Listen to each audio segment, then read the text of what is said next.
আমি সবসময় চাইতাম যে বাচ্চাকে একটু বাইরে নিতে, চার দেয়ালের ভিতরে না রাখতে। তোর মা কখনো ভরসা পাইতো না, বাইরে গরম, তারপর মশা ধুলাবালি কোথায় নিয়ে যাবে।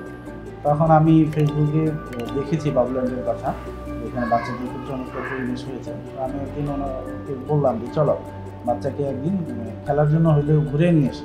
এবং ওই দিন এসে আমাদের খুব ভালো লাগছে। বাবুল্যান্ডের সমস্ত খেলাধুলা, হাইজেনিক পরিবেশ সব কিছু মিলে মনে হলো যে এখানে আমরা নিশ্চিন্তে নিয়ে আসতে পারি। কারণ বাবুল্যান্ডে সে একসাথে খেলাধুলা করতে পারতেছে, সোশিয়াল ইন্টারাকশন করতে পারতেছে, এবং সবথেকে মজার ব্যাপার অন্য বাচ্চাদের সাথে কিন্তু সে ইন্টারাকশন হচ্ছে। এইটা কিন্তু আমরা অন্য কোথাও দিতে পারতেছি না। একটা বাচ্চাকে দেখেই শিখে, তারা কপি লার্নিং করে। তো একটা বাচ্চার সাথে যখন কথা বলে, কারণ আমরা বড়রা বাচ্চাদের সাথে কিন্তু ওইভাবে অত কথা বলা হয়ে ওঠে না, কিন্তু একটা বাচ্চা অনর্গল কথা বলতে চায়, তাদের অনেক কৌতূহল আগ্রহ থাকে।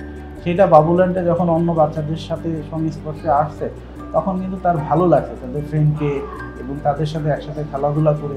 এই পরিবেশটা দেখেই আমাদের আসলে বাবুল্যান্ডের প্রতি একটা ভালো লাগা তৈরি হয়, যেহেতু আমার বাচ্চা এখানে পছন্দ করতেছে এবং খেলাধুলা, বন্ধুবান্ধব, শিক্ষা সব জায়গায় একটা পরিবেশে পাচ্ছে। আর হাইজেনিক সেফটি দিয়ে সব কিছু যেহেতু এখানে আছে, আমরা নিশ্চিতভাবে এখানে বাচ্চাকে নিয়ে আসতে পারি। ইভেন এখানে অনেক হেল্পিং হ্যান্ড থাকে, ওনারা খুব হেল্প করে। তো বাচ্চারা কোথায় উঠতে গেলে যদি একটু কষ্ট হয়, তখন দেখা যাচ্ছে যে তাকে হেল্প করছে, বা কোথাও নামতে হেল্প করছে, বা হাত ধরে ধরে কোনো রাইডে নিয়ে যাচ্ছে। তো সেখানে দেখা যাচ্ছে আমাদের গার্ডিয়ানদের ওইখানে থাকার কোনো প্রয়োজন নেই।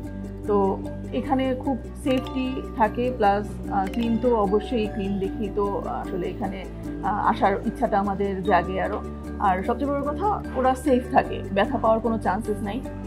আর আমরা জানি বাচ্চার শারীরিক সুস্থতা মানেই মানসিক সুস্থতা।